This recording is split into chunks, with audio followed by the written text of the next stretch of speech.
Ես այդ զգացումը ունեի մոտ 1 տարի մինչև պատերազմը սկսել։ Եվ ինձ համար մեկ բան էր հասկանալի, որ ամեն ինչ արվում է պատերազմ հրահրելու համար։ Ինչու սկսեց պատերազմը։ Առաջին հերթին դա բանակցային գործընթացի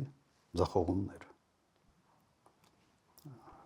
Եվ այդ ձախողումը եղավ Հայաստանի նախաձեռնությամբ։ Հայաստանը հրաժարվեց բանակցել։ Ամբողջ բանակցային գործընթացի պատմության մեջ առաջին անգամ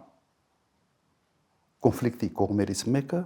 հրաժարվել է ընդհանրապես քննարկել ներկայացված փաստաթուղթը։ Դա ներկայացվել էր ամռանը 19 թվականին։ Ինչ էր ասում այն ժամանակ Նիկոլ Փաշինյանը։ Սկսելու ենք զրոյական կետից եւ թող բանակցեն Ղարաբաղի հետ։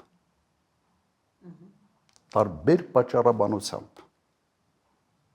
Եվ 19 թվականի ներկայացված փաստաթուղթը ուղղակի հրաժարվել է բանակցել։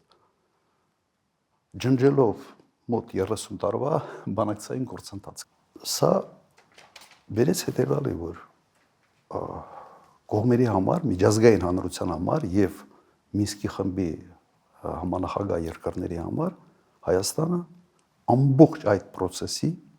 ձախողող կողմն է։ Ինչ պետք է աներ Ադրբեջանը։ Իհարկե պետք է հասկանար, որ բանակցային գործընթացով ինքը որևէ բանի չի հասնելու եւ պետք է սկսի պատրաստվել պատերազմ։ Սա հիմնական, ուղղակի ֆունդամենտալ